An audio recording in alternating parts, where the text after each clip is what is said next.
Miracle Boy Boxing. I'm your host, Austin Cruz, and ladies and gentlemen, I'm here to talk to you guys about an interesting fight that just came about. It's being talked about for late March for ProBox TV. It is Joseph Blessed Hands Adorno, 18-3 with 2 draws and 15 knockouts. One of my favorite fighters, actually, and who, in my opinion, he is one of those fighters that you give him a contract, and once you give him a contract, it don't matter who it is, he's gonna fight him. Doesn't duck a soul, fights anybody. Reminds me of Gabe Rosado. You know, Joseph Blessed Hands Adorno, man. Blessed Hands, it is what it is. He's got good speed, good power, excellent boxing, good timing, excellent hook, left hook, and explosive, very explosive. You know, he's an excellent fighter. You know, he fought Jermaine Ortiz in an excellent fight. Excellent fight. I don't know if you remember, guys. I don't know if you guys remember that fight, but that was a fight of the year type of fight on ESPN a few years back, and boy, these two guys went at it. Joseph Adorno dropped Jermaine Ortiz twice. So competitive. It was so competitive that even though Jermaine got dropped twice, he was still able to score a draw. A lot of back and forth. It was a bloody fight too. Tremendous war, man. So that was the draw, and then, you know, in 3 of Adorno's biggest fights against, one was Michel Rivera, the Dominican Ali. He lost unanimously, decision loss. He took a decision loss in that fight, and then he picked up a few wins, picking up an IBF strap, kind of like an interim title, beating a guy from Argentina who was 21-0 by decision. And then he took on Elvis Rodriguez, the violin player Dominican, who was known for knocking out a lot of his opponents on ESPN on the rise. He was doing like what Berlanga did, knocking out all his opponents early in fights. Very exciting fighter himself, Elvis Rodriguez. So he lost to Elvis Rodriguez by decision, and then he lost to Edwin de los Santos. He got outboxed, he got out hustled. A very sensational performance by Edwin de los Santos. I was really surprised. I thought it was going to be the opposite way, Adorno outboxing and getting the better of Edwin de los Santos, but no. Edwin de los Santos, man, got the better of Adorno that night and outclassed him. So he took that loss and came back with a knockout victory over Johan Perez, a guy with 40-something wins, 20-something losses. A real stepping stone. Now he's supposed to be fighting, based on what I've read on that post that said that it's going to be finalized for late March on ProBox TV. He's going to be fighting the one and only Nicholas Walters, the X-Man. You heard it right. The X-Man Walters, the Jamaican from Panama, who majority of his life lived in Panama and started his pro career in Panama. Nicholas the X-Man Walters, man, the only one. Came out of nowhere and blasted Vic Darchinyan, blasted Nonito Donaire, back-to-back, you know, two rivals, Donaire and Darchinyan, put on 2 great fights. He came out of nowhere and blasted both of them by stoppage, man, and he was the first to knock out Nonito Donaire. Nicholas Walters on HBO days. I remember on his come up when he first burst on HBO. Excellent fighter, good jab, good power,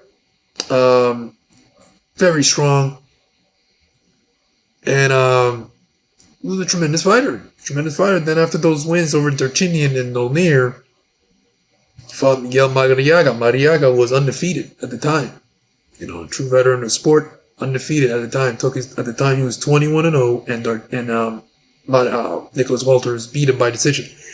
Took a draw from Jason Sosa, And then he fought Vasily Lomachenko in 2016 in a fight where he quit. He could not do anything with Chenko. I remember that fight well at the theater at Madison Square Garden on HBO.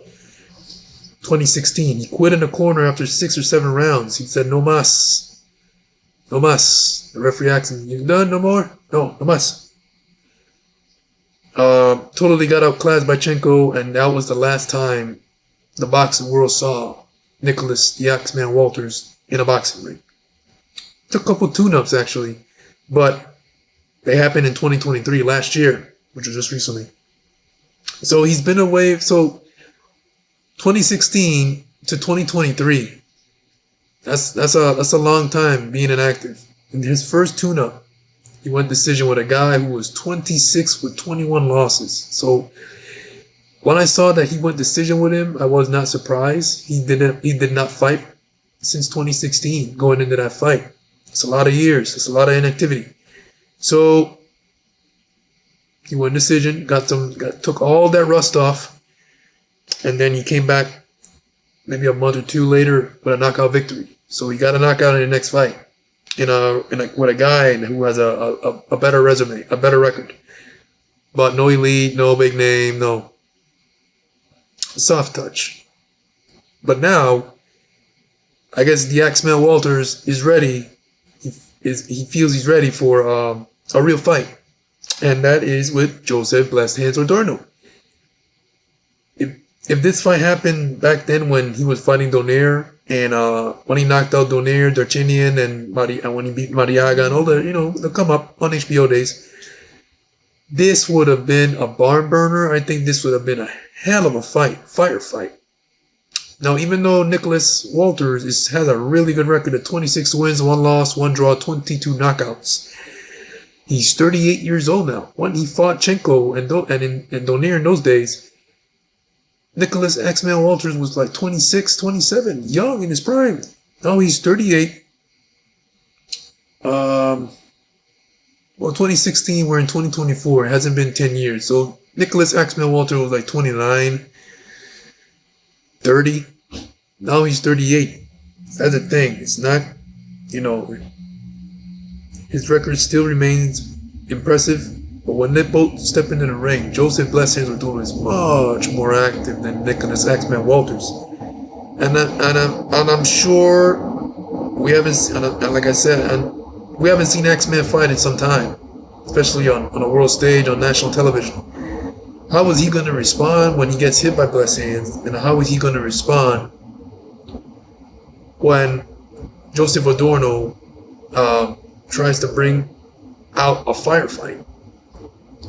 At 38 years old, has not been in a real fight since 2016.